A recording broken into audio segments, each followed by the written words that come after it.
Vendredi, au Zoom, nous avons étudié la souffrance, mode d'emploi. Alors je reste dans cette pensée. Aimer les gens difficiles, mode d'emploi. Prions le Seigneur. Seigneur notre Dieu, nous venons à toi pour t'exprimer notre reconnaissance en effet pour tout ce que tu fais pour nous. Tu nous envoies dans ce monde après nous avoir sauvés. Les sauveurs nous recommandent de devenir le sel de la terre et la lumière du monde. Mais tout cela n'est pas facile, car nous ne sommes pas que des chrétiens, des frères et des sœurs en Christ dans ce monde. Et le Sauveur nous a demandé de ne pas quitter ce monde, mais de rester dans le monde sans être du monde. Alors nous demandons que ton esprit vienne nous parler et nous éduquer au nom de Jésus. Amen. Je vous propose de lire ensemble dans 1 Corinthiens chapitre 16. 1 Corinthiens chapitre 16, le verset 14, la parole de Dieu. Que tout ce que vous faites se fasse avec amour. Que tout ce que vous faites se fasse avec amour. Bien-aimés,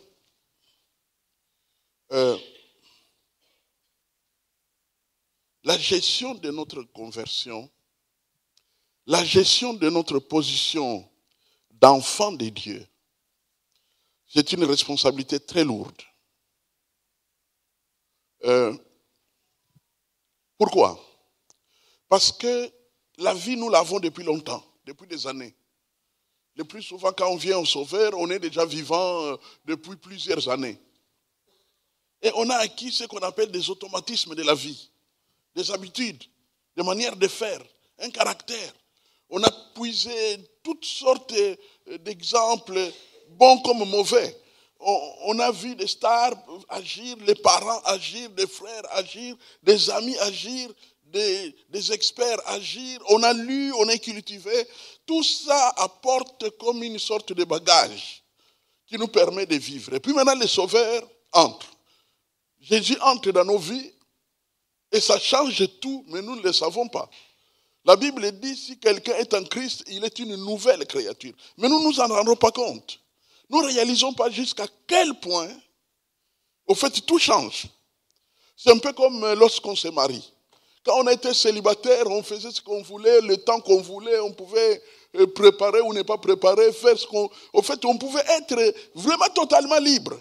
Mais dès que tu te maries, c'est comme qu'on te colle quelqu'un en toi. Donc tu ne peux plus bouger, tu te dis, mais qu'est-ce qui se passe? Eh bien, quand Jésus entre dans notre vie, mes frères et sœurs, ce n'est plus la même chose. Ce n'est plus la même chose. Alors, qu'est-ce qui change véritablement? Eh bien, ce qui change, c'est que la parole de Jésus, qui est la Bible, devient notre parole, notre éducatrice, notre informatrice. Au fait, tout ce que nous devons faire doit être lié à ça. Ce n'est pas seulement un devoir. Je veux dire, ce n'est pas seulement un devoir que nous recevons de Dieu de mettre en pratique sa parole, mais c'est une évidence théologique. C'est-à-dire que si vraiment tu sens au plus profond de ton être que la parole devient ta parole, ça pourrait être la preuve que tu es vraiment né de nouveau. Parce que s'il y a une distance qui demeure et qui est évidente entre la parole de Dieu et tes choix, la parole de Dieu et tes pensées, la parole de Dieu et tes réactions, la parole de Dieu et ton comportement, ça pourrait signifier que tu n'es pas né de nouveau. Parce qu'au fait, la socialisation biaise en quelque sorte la nouvelle naissance. C'est-à-dire qu'on peut s'engager avec le milieu chrétien comme si on s'engageait, mais en réalité, ce dont Dieu parle dans la Bible n'a pas eu lieu. Vous savez, quand je me suis rendu compte d'être né de nouveau, je vous dis la vérité, une des pensées qui m'a visité était, mais j'aurais pu passer à côté. C'était pour moi très clair que j'aurais pu passer à côté de la nouvelle naissance, croyant être né de nouveau, alors qu'on ne l'était pas. Et au point que c'est comme ça que j'ai eu le réflexe d'aller parler du Seigneur à mes parents. Parce que je savais qu'ils étaient dans l'église depuis des lustres, depuis des années et des années. Et je me suis dit, est-ce qu'ils sont nés de nouveau ou pas? Et j'ai parlé du Seigneur à ma mère qui s'est convertie. J'ai parlé du Seigneur à mon père qui me dit, ah, enfin tu l'as rencontré. Et il m'a raconté comment lui l'a rencontré.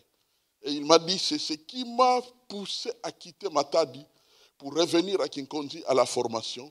Parce que dès que je l'ai rencontré, je me suis dit, la meilleure chose à faire au monde, c'est d'annoncer l'évangile. Et c'est comme ça que j'ai quitté mon travail au port de Matadi où j'ai travaillé. Je suis rentré au village, je suis allé à l'école, j'ai étudié la théologie et c'est comme ça que je l'ai servi. Donc, être avec les sauveurs, c'est une grave responsabilité. Et maintenant, dans tout ce qui concerne notre vie, notre nouvelle vie en Christ, eh bien, une des choses au sommet, c'est l'amour. C'est l'amour. Quand tu échoues dans l'amour, tu as échoué dans tout.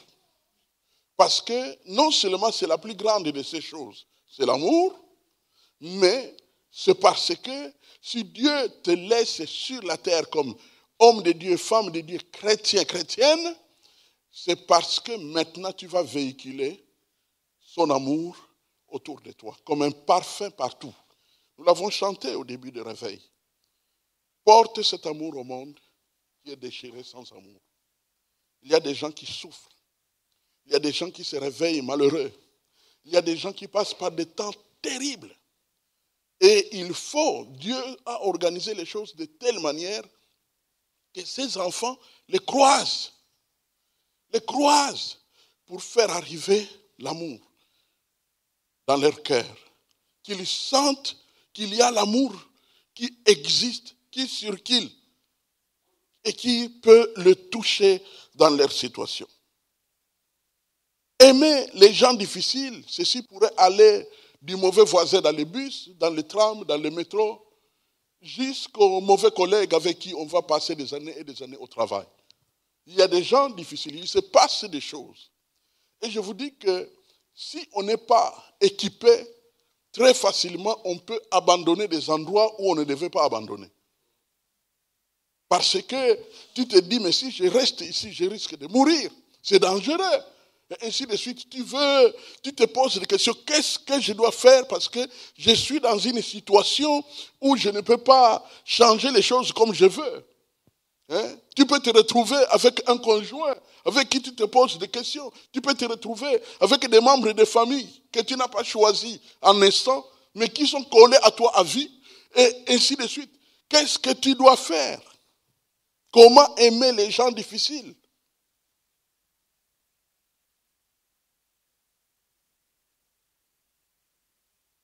Vous savez que le monde donne aussi ses réponses aux questions de ce genre. Le monde te dira, sois hypocrite. Fais comme si. Il y en a d'autres qui te diront, trompe, sois mensonger, sois un menteur. D'autres vont dire, impose-toi. Tu es dans la position de force. C'est toi le chef. Impose-toi. Et puis il y en a d'autres encore qui diront, non mais il faut partir. Claque la porte, va-t'en. Pourquoi continuer à souffrir? Et il y en a d'autres qui te diront, non, il faut manipuler, être malin. Il faut manipuler. On te demandera de manipuler par des mots, par des gestes, par des comportements. Il y en a d'autres qui vont aller jusqu'à te dire, tu peux visiter un marabout, manipuler par l'envoûtement, par des démons qui peuvent travailler la personne, des fétiches, ainsi de suite. Si tu mets ça dans sa nourriture, tu verras, il devient comme un zombie, il va se soumettre à toi. Et toutes sortes de solutions sont proposées par le monde ou par Satan. Mais qu'est-ce que Dieu nous dit? Quelle est la pensée de Dieu? Quelle est la volonté de Dieu? Comment aimer les gens difficiles? La première pensée sur laquelle je m'arrête, c'est que Dieu veut dans tout ce que nous faisons, et mon angle d'attaque dans cette prédication sera le travail, parce que le lieu du travail, c'est là où on reste le plus longtemps. On reste aussi longtemps dans le couple, mais l'avantage du couple, c'est qu'on s'est choisi. On s'est choisi par amour. Sur 2, 3, 4, 20, ainsi de suite. Même si ce sont les hommes qui souvent choisissent, mais les femmes aussi, et surtout elles, choisissent. Posez des questions à toutes celles qui se sont mariées, elles vous diront que leur mari n'est pas le premier qui est allé leur demander un mariage. Elles choisissent. Donc, ce qui fait qu'il faut, numéro 1, soigner votre motivation. La motivation, c'est l'angle, le comportement, la clé du comportement dans le cœur. Ça, pour les chrétiens, ils le puisent dans le Saint-Esprit. C'est comme un fruit du Saint-Esprit. La motivation. Alors, quelle va être notre motivation? Nous l'avons lu dans 1 Corinthiens chapitre 16, verset 14, que tout ce que vous faites se fasse avec amour. Tout ce que vous faites se fasse avec amour. Bien-aimés, si vous travaillez juste pour subvenir à vos besoins, juste pour s'en sortir dans la vie, vous gaspillez votre vie. Parce que le travail ruine. Le travail attaque le corps. Le travail, c'est comme une lésion. C'est comme si tu te frottes à quelque chose de très fort et qui ne te laisse pas comme ça. Chaque fois que tu vas au travail et que tu rentres à la maison, tu n'es plus la personne qui était allée au travail. Il y a comme une lésion, il y a comme une usure. Il y a l'usure de ton corps. Tu es en train d'être touché, tu es en train d'être atteint.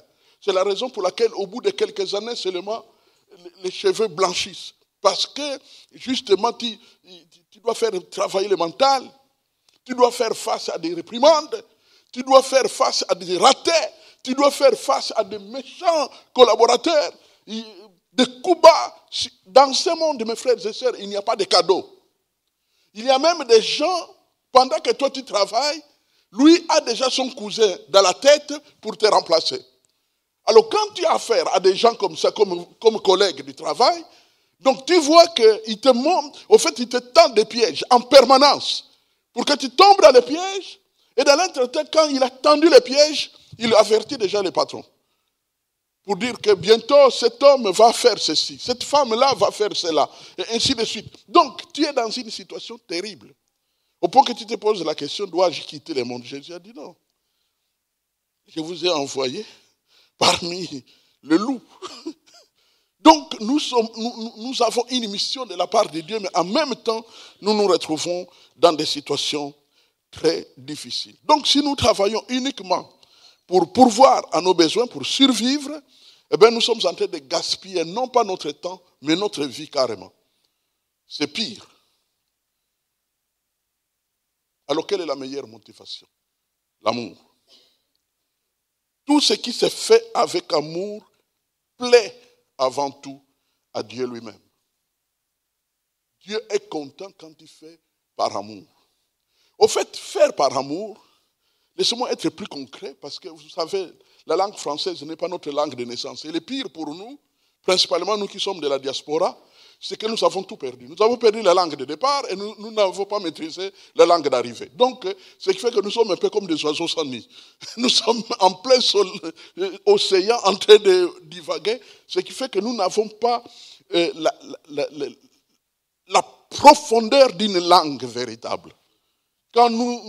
C'est comme si quand nous avons des songes, nous avons de la peine. Nous essayons de garder le lingala, mais le lingala, en règle générale, nous est aussi étranger.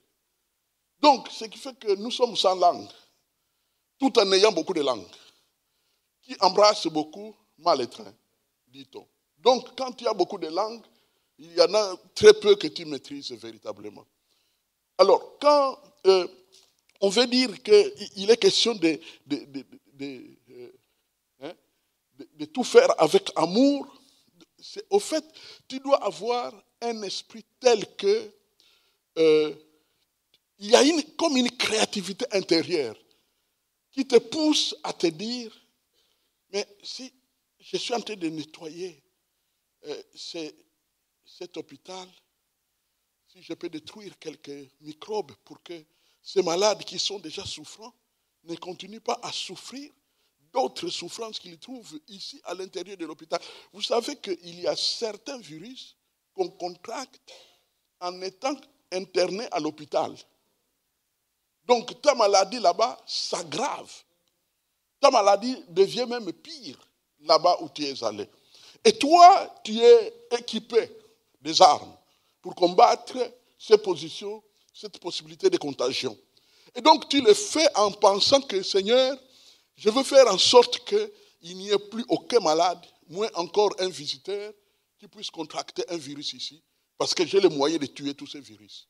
Aide-moi, Seigneur, à toucher là où il faut, et ainsi de suite. Donc, au fait, quand tu agis avec amour, tu as des raisons. Tu as des raisons. Un jour, un ami avec qui on servait le Seigneur dans les groupes de prière, m'a dit, nous avons un professeur, il étudiait à l'IBTP. Alors, ceux qui en fait, l'IBTP est assez connu à Kinshasa. Il étudiait à l'IBTP et il m'a dit, mais nous avons un professeur de chimie. J'étais très étonné. Tout le temps, quand il est tenté d'enseigner la chimie, il s'arrange toujours pour parler de Dieu. Et je me demande parfois, on est surpris comment il a pu parler de Dieu dans la chimie. Alors que c'est vraiment la science des sciences. Mais comment il a pu parler du Seigneur? Au fait, c'est parce qu'il y avait l'amour dans son cœur. Quand tu as l'amour, ça finira toujours à un moment ou un autre à déboucher vers le trône de Dieu, à déboucher vers le bienfait de Dieu, à déboucher vers la nature de Dieu. Parce que tu le fais avec l'amour. L'amour, c'est l'étape principale, à part la sainteté de Dieu. Dieu est amour. C'est parmi les caractères dont la Bible dit que Dieu est. Dieu est saint, Dieu est amour. Il est amour. Et donc, il faut que cet amour qu'il a manifesté en nous sauvant et qui est entré en nous s'exprime en permanence. S'exprime en permanence. Nous ne pouvons pas distribuer cet amour à ceux qui méritent. À ceux qui méritent, à ceux qui sont aimables seulement. À ceux qui sont bons. À ceux qui nous satisfont. À ceux qui nous réjouissent. À ceux qui nous plaisent. Non, l'amour de Dieu ne peut pas être gardé captif de ces considérations basses. Parce que c'est l'amour de Dieu, pas l'amour de nous, mais l'amour de Dieu. Et comme il est à Dieu, il faut agir selon Dieu, il faut dispatcher selon Dieu cet amour-là. C'est comme ça que Dieu veut. Et c'est cela la meilleure motivation. Tout ce qui est fait avec amour plaît donc à Dieu. Parce que, et comme ça plaît à Dieu, qu'est-ce que Dieu va faire? Il va investir. Il va investir dans la direction où nous agissons. Il va investir de sa puissance. Il va investir de sa grâce. Il va investir de ses moyens. Il va ouvrir des portes. Parce qu'au fait, on devient comme la main de Dieu. On a parlé de la main de grâce. On devient comme la main de Dieu. On va avancer. On va aller dans la meilleure direction. Et ainsi de suite. Au point que nous serons capables de plaire à Dieu, quel que soit le travail que nous faisons. On peut plaire à Dieu en étant contrôleur de parking. On peut plaire à Dieu en étant ramasseur des ordures. On peut plaire à Dieu en étant devant un ordinateur 24 heures sur 24. On peut plaire à Dieu en étant quelqu'un qui nettoie les hôpitaux ou qui nettoie les hôtels. Comment? Tout simplement en faisant toutes les choses avec amour. Et quand tu le feras avec amour, tu trouveras toujours quelque chose qui débouche vers Dieu, le Dieu d'amour. Et tu le feras de cette manière-là. Imaginez un instant, mes frères et sœurs, que tous ceux qui accomplissent de grandes choses, surtout ceux qui sont à la gestion de la cité, les politiciens, s'ils faisaient tout avec amour, vous pouvez vous imaginer quel monde nous aurions. Imaginez un président de la République qui agit selon l'amour de Dieu. Pouvez-vous imaginer qu'est-ce que ce pays-là va vivre? Donc l'amour de Dieu, bien-aimé, c'est ça la base que Dieu nous a donnée pour agir de sa part, pour agir sur la terre. Et quand nous agissons de cette manière, au lieu que notre travail nous cogne, nous détruise, le travail devient comme une construction. Le travail nous améliore. Nous servons avec plaisir. Nous travaillons avec plaisir. Nous allons comme un peu épuisés, mais quand nous quittons le travail, c'est comme s'il fallait continuer. Tu es tellement comblé, tu es heureux d'avoir travaillé, d'avoir servi, d'avoir été utile aux autres, d'avoir été utile à la société, à l'entreprise. Tu as fait de ton mieux, tu as donné le meilleur de toi-même. Et ainsi de suite. Mes frères et sœurs, comprenez bien ceci. Vous savez que quand vous faites tout avec amour, vous n'allez plus être quelqu'un qui retient. La Bible dit ne retenez pas, libérez. Mais quand tu ne fais pas avec amour, tu vas retenir. Tu devrais te donner, tu devrais être plus gentil, tu diminues. Tu devrais donner plus, tu diminues. Tu devrais donner tous tes dons au travail, tu diminues. Parce qu'il y a en toi quelque chose qui fait que tu n'es pas là pour Dieu. Tu as des motivations cachées. Et comme tu as des motivations cachées, il est normal que tu retiennes des choses en toi, alors que tu devrais donner. Jésus s'est donné, il est allé jusqu'à donner sa vie. Sa vie, c'est là notre modèle. Que vous puissiez atteindre la stature parfaite de Christ. Mais quelle est la stature parfaite de Christ? Mais c'est le sacrifice. Les sacrifices. On donne même son corps pour ce qu'on fait. On n'attend pas. On n'attend pas d'être avec des gens avec qui on aimerait être. Tu donnes tout ton amour même à ton voisin du métro. Tu donnes tout ton amour même avec celui, la dame qui a de la peine à faire monter son caddie. Tu donnes tout ton amour. Tu es au fait prêt à te donner entièrement. Tu n'es pas à 20%, ni à 30%. Tu ne choisis pas.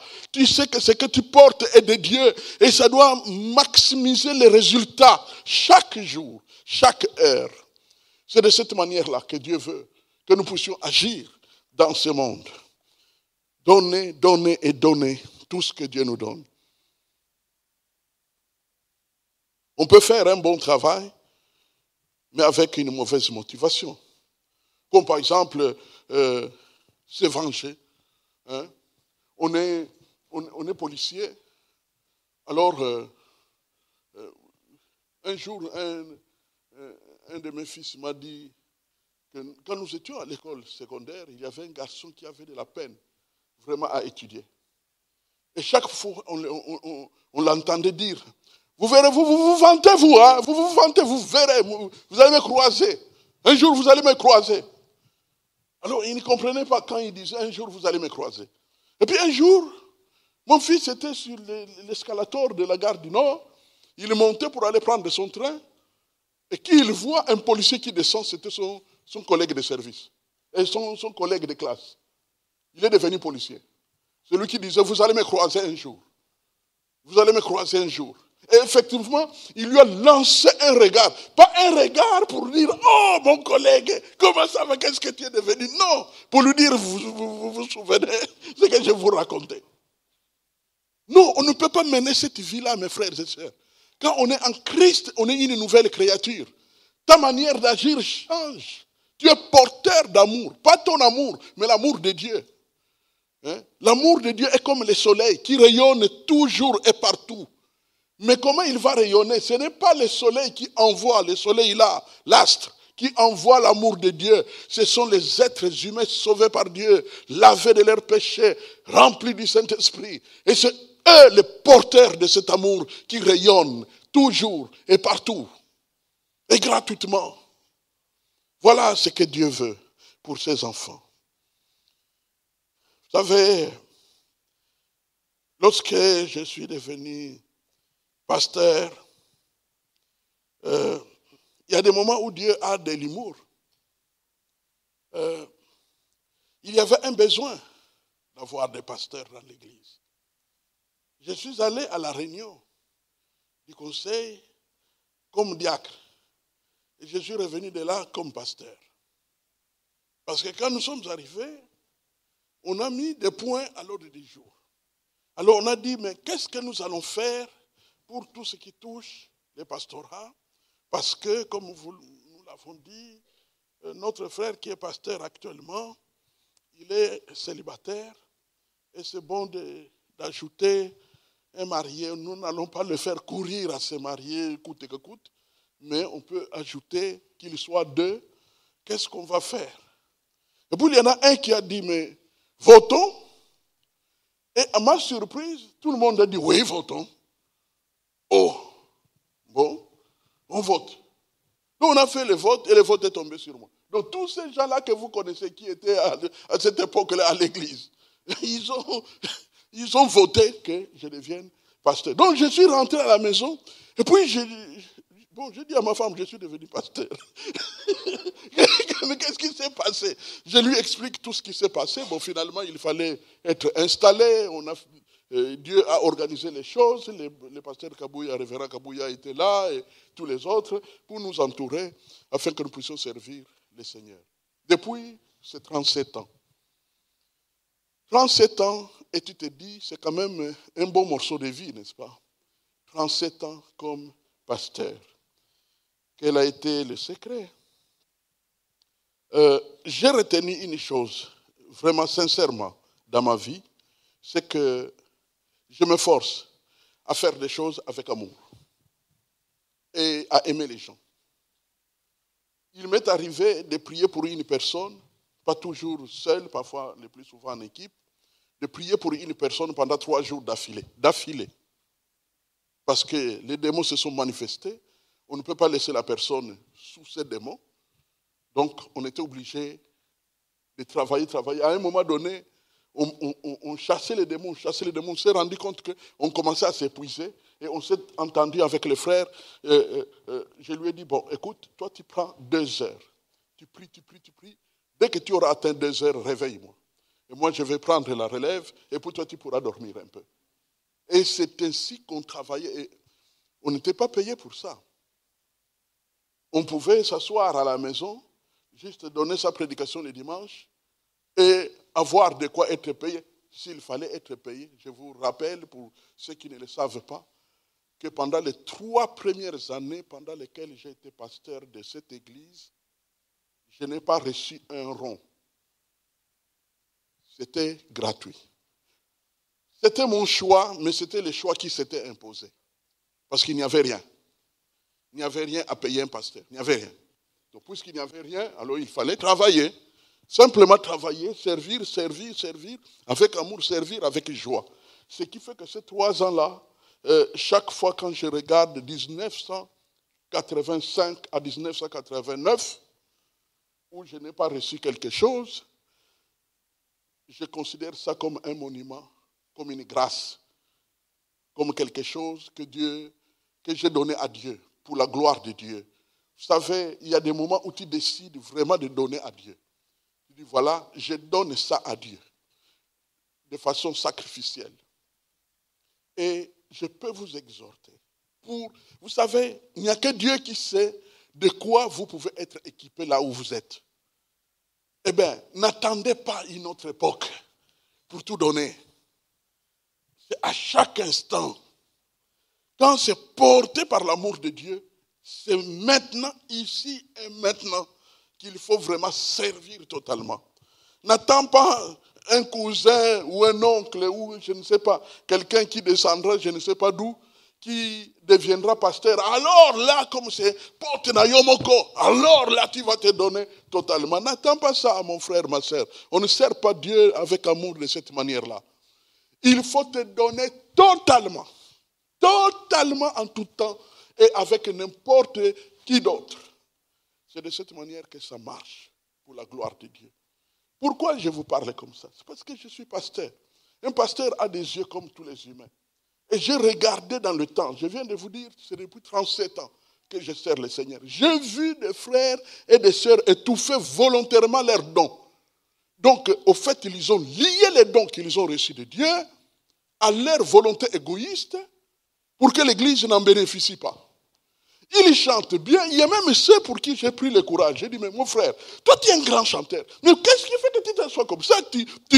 C'est comme si tu te donnes à demi-ailes. Pourquoi tu fais ça? Oh, pasteur, ça ira, ça ira. On sourit, mais quand on voit les années passées, on ne change pas.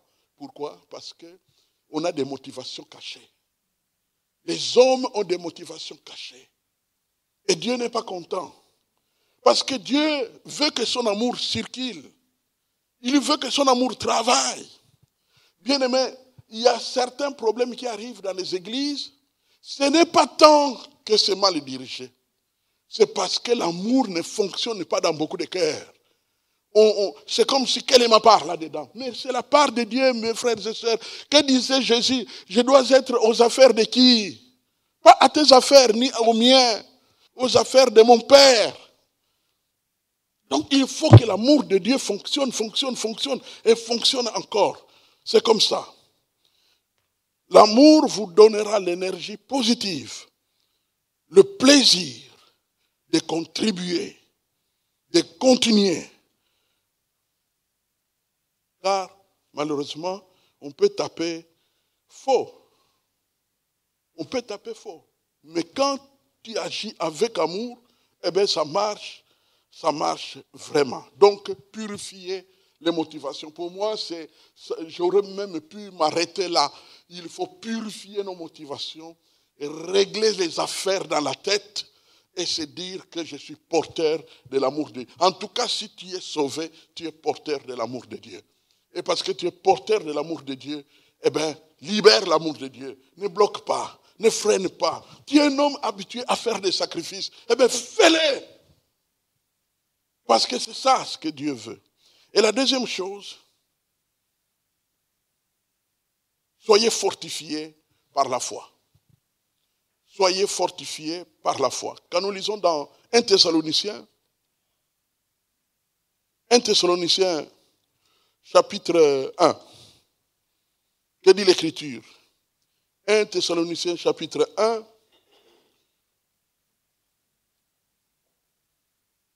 le verset 3 nous dit ceci. Nous rappelons, nous pouvons commencer par le verset 2. Nous rendons continuellement grâce à Dieu pour vous tous, faisant mention de vous dans nos prières, nous rappelant sans cesse l'œuvre de votre foi, le travail de votre amour et la fermeté de votre espérance en notre Seigneur Jésus-Christ devant Dieu notre Père. Alors vous voyez les deux choses qui sont jumelées. D'un côté, c'est, n'est-ce pas, l'œuvre de votre foi. La foi attire Dieu dans ce que nous faisons. Donc nous attaquons des angles, des axes, des devoirs, le travail à l'école, le travail au service. Partout nous allons là-bas par la foi. C'est-à-dire que Dieu va couler au travers de moi pour me qualifier. Vous savez, il y a des moments où les tâches deviennent ardues. Ardues parce que nous sommes parfois entourés de gens de mauvaise foi. Ils ne veulent pas que nous puissions comprendre les choses que nous devons faire plus facilement. Ils ne veulent pas, tout simplement. Ils ne veulent pas nous expliquer. Même dans l'œuvre de Dieu, il y a des gens qui peuvent t'attirer sur là où tu n'es pas bon pour t'exposer à l'échec. Et c'est même avec joie qu'ils le font. C'est par la foi que tu peux changer les choses. Tu invoques Dieu, tu dis Seigneur, je ne suis pas qualifié dans ça, mais viens avec moi, accompagne-moi, inspire-moi, dis-moi ce que je dois faire. Tu seras étonné. Et quand tu arrives sur le terrain, les idées commencent à venir comme si tu as appris ça dans une autre vie. Alors que c'est Dieu, l'Esprit de Dieu qui est en train maintenant de t'aider pour t'en sortir. Alors que les autres ne veulent pas que tu puisses t'en sortir.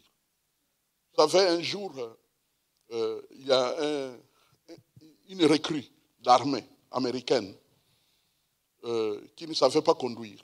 Or, il était dans une unité où tout le monde devrait savoir conduire. Parce que ça s'imposait, au fait, dans leur unité. Ça s'imposait. Alors, un jour, pour se moquer de lui, son commandant lui dit, il a cité son nom, il a dit, va déplacer cette Jeep-là. Allez, va déplacer. Il lui dit, patron, je ne sais pas conduire. Va déplacer la Jeep.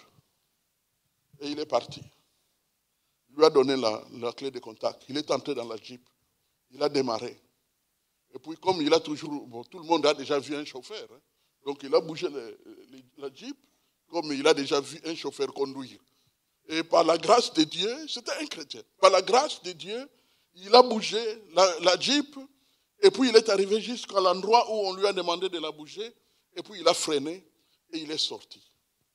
Quand il est sorti de la Jeep, pour venir remettre la clé, tout le monde pleurait, y compris les commandants. Alors il ne comprenait pas pourquoi il pleure. Et le commandant lui dit, mais il n'y a pas de moteur dans cette Jeep. Il n'y a pas de moteur. Ils ont ouvert les capots, pas de moteur. Mais il a bougé. Vous voyez ce que Dieu peut faire? Quand il est avec toi, il peut mettre son moteur invisible et bouger un véhicule. Vous savez, j'ai vu de mes yeux. Personne ne pourra m'empêcher de le dire parce que je l'ai vécu dans le cadre de mon onction. J'ai vu de mes yeux des femmes sans matrice avoir des enfants. Posez la question à un gynécologue, si c'est possible. Ce n'est pas possible. Donc, quand tu dépends de Dieu, par la foi, Dieu fera des merveilles. Dieu fera des merveilles. Parce qu'il est vivant. Parce qu'il accompagne ses enfants. Raison de plus, mes frères et sœurs, de ne pas être B. Il faut être AB au complet. Dans tout ce que nous faisons. Tout l'amour. On donne tout. On se donne. Entièrement. Pas seulement à l'église, mes frères et sœurs. Partout où Dieu nous place. Partout. Au travail. Dans les couples. Dans la famille. Partout où nous nous trouvons, nous sommes des véhicules, nous véhiculons l'amour de Dieu chez tous les hommes. Alléluia. L'amour vous fait persévérer, mais la foi va garantir les résultats. Parce que ça va attirer la puissance, ça va attirer la grâce de Dieu, et cela te permettra de remporter des victoires. La dernière chose sur laquelle je voudrais m'arrêter là, c'est que comment aimer les personnes difficiles en pratique. Comment aimer les personnes difficiles en pratique. Pour cela, nous lisons Romains chapitre 12.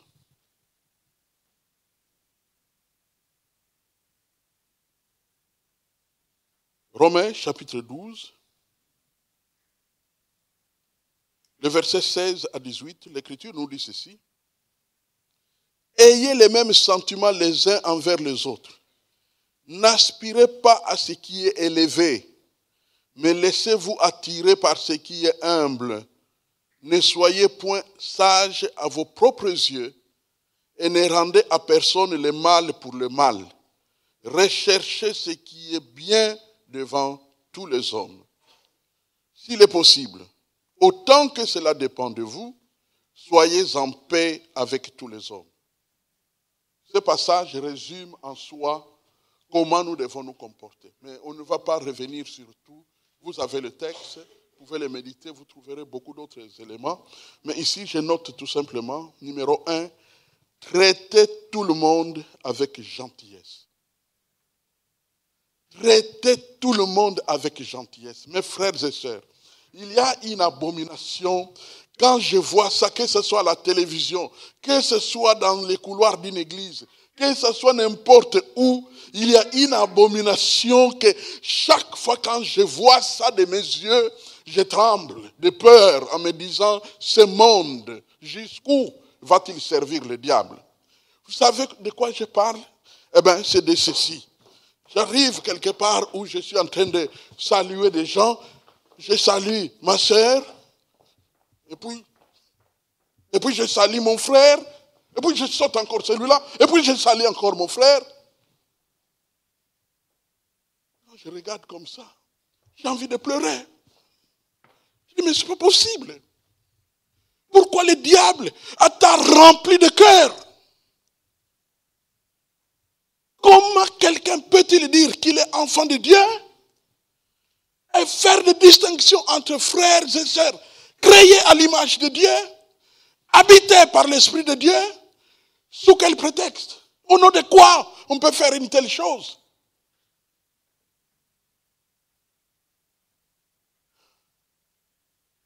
Traitez tout le monde avec gentillesse. C'est le fruit de l'esprit. Pas seulement à l'église, mais partout. Amen. Deuxièmement, exercez-vous à laisser tomber vos opinions. Exercez-vous à laisser tomber vos opinions quand c'est nécessaire.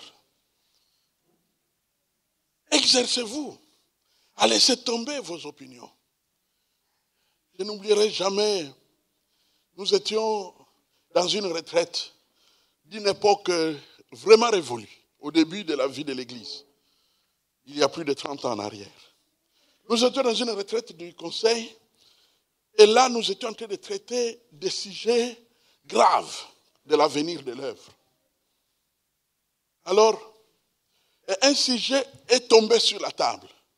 Il fallait mettre les pasteurs de l'EIB sous mandat, c'est-à-dire dans un contrat de c'est ça? C'est comme ça qu'on dit? Contrat à durée, donc... Oui, DDD, c'est ça. Contrat à durée déterminée. Donc, on te donne, par exemple, 4 ans, tu es pasteur, et puis après, tu disparais, on va mettre quelqu'un d'autre. Moi, j'étudiais dans le domaine du pastorat, donc c'était mes études.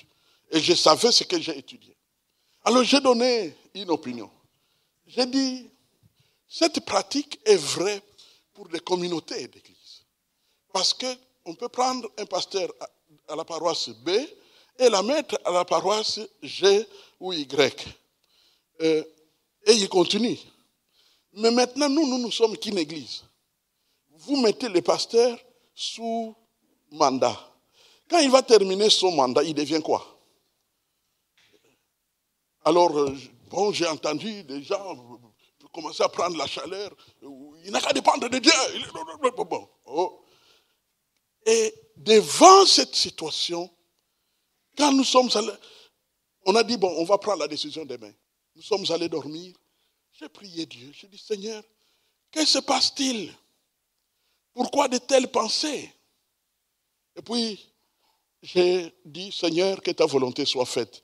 Dès que j'ai dit ça, clairement, j'ai compris que je devrais laisser tomber mon opinion. Et nous sommes venus à la réunion, à l'étonnement de tous. J'étais d'accord, comme tout le monde.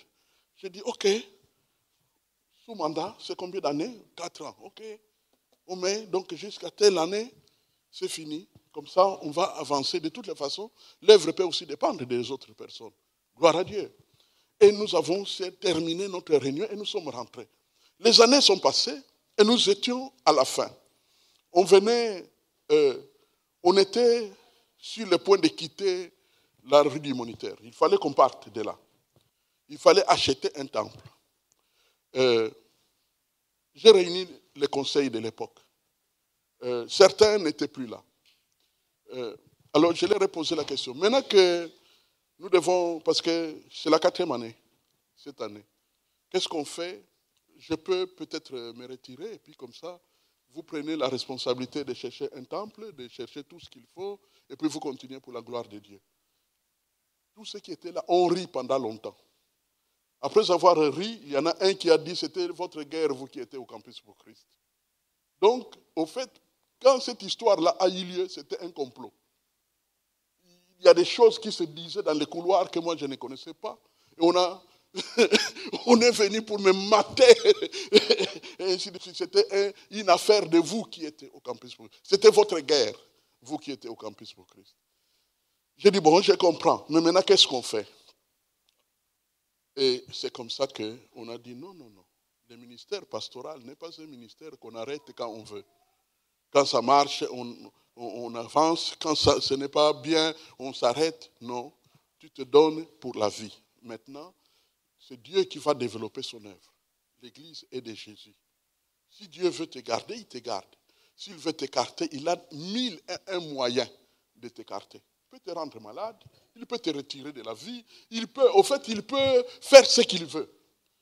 Et c'est de cette manière que la paix est entrée dans l'œuvre et qu'une certaine vision pouvait être suivie. Exercez-vous à laisser tomber vos opinions. 3. Ayez de créativité, de joie.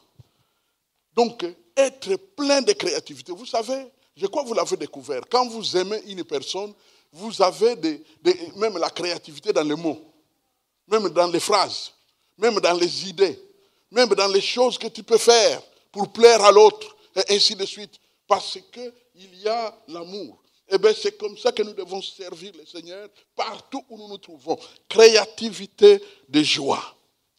Créativité de joie. Vous savez, il y a un certain humour qui donne la paix et la joie dans un milieu. Tu arrives quelque part, tout simplement, habité par la joie du Seigneur, et puis tu dis un petit mot, les gens se mettent à rire. Et tu es étonné toi-même. Mais pourquoi il rit? Non, c'est l'amour de Dieu qui est en toi, qui a sorti son parfum.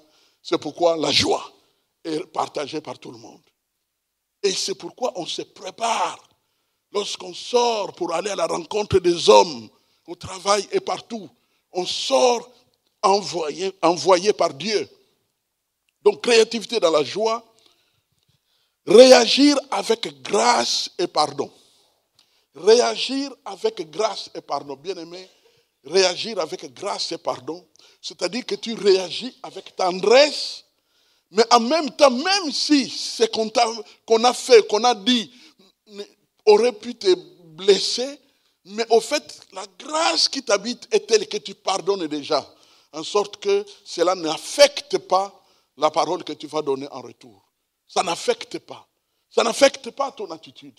Tu restes dans le contexte de quelqu'un qui aime, de quelqu'un qui aime, et ainsi de suite. Et de cette manière, nous pourrons avancer avec le Seigneur. Réagir avec grâce et pardon.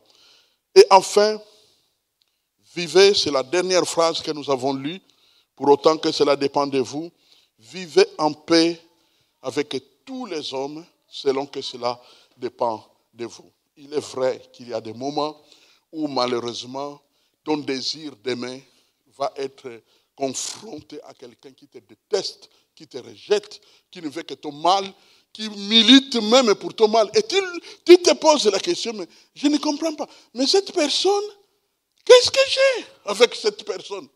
On se connaît d'où? Vous ne vous connaissez pas, vous ne l'avez pas connu ni dans un contexte ni dans un autre, vous n'avez pas travaillé ensemble, vous n'avez été nulle part ensemble. Comme on dit à Lingala, oyebeleye likambote, oyebeliye likambote. Mais curieusement, la personne est motivée à te faire du mal. Quand tu vois ça, enferme-toi chez ton Dieu. Réfugie-toi chez ton Dieu. Tu te dis, Seigneur, mon Dieu, tu es mon bouclier. C'est toi qui me protèges. Et dans l'entretemps, tu continues à faire le bien. Tu ne vas pas faire des calculs pour dire, sakani nanga, sali le côté. Comment? Non, non, non, non, non. Ça, c'est dans l'enfer, pas dans le royaume des cieux. Il se moque de moi, alors que moi, je ne lui ai rien fait. On va voir. Non, non, non, non, non, non, non. Tu ne vas pas utiliser ton intelligence, tes relations, ni tes moyens pour écraser celui qui veut te faire du mal. Tu ne seras pas un envoyé de Dieu. Notre Dieu n'est pas quelqu'un qui se venge. Au contraire, il a dit à ses enfants, à moi la vengeance, à moi la rétribution. Alléluia. Prions le Seigneur. Père Tout-Puissant, c'est ta parole que tu envoies dans nos cœurs parce que tu as créé des hommes et des femmes selon des différences de visage, de comportements. Et à cause de cela, ça pourrait être de temps en temps difficile à vivre ensemble, surtout à l'entreprise. Mais nous venons à toi, comme des hommes et des femmes de Dieu, que tu as sauvés, qui sont habités par l'Esprit de Dieu, qui sont nourris de ta parole pour féconder notre foi, et qui veulent te plaire, et surtout répandre ton amour autour de nous. Viens, ô Dieu vivant. Viens aider ton peuple à purifier ses motivations. Nous avons parfois mal fait. Et nous avons même fait un bon chemin dans le mal. Nous revenons vers toi pour nous humilier et te dire pardonne-nous Seigneur. Nous voulons nous donner désormais comme Jésus s'est donné totalement pour nous. Nous voulons vivre et expérimenter ton amour. Père, viens, agis dans cette maison de prière que tu bâtis depuis des années. Papa, nous ne nous décourageons pas parce que tu es là. Nous ne sommes pas perdus parce que nous savons que tu es là. Tu es là au cœur de nos vies. Et c'est toi qui nous fais suivre, qui nous fait vivre, qui nous a donné la nouvelle vie. C'est une nouvelle vie, parfois dont nous sommes presque poussés à nous vanter parce que nous ne sommes plus les mêmes, transformés. Nous savons d'où ça vient. Ça vient de toi, notre Dieu. Merci pour tout ce que tu vas accomplir dans les vies de tes enfants dans cette maison de prière, afin que ton amour soit le centre de l'existence des hommes et des femmes de cette église et partout où ta parole sera entendue. Qu'il en soit ainsi pour ta gloire, au nom de Jésus. Amen. Voilà.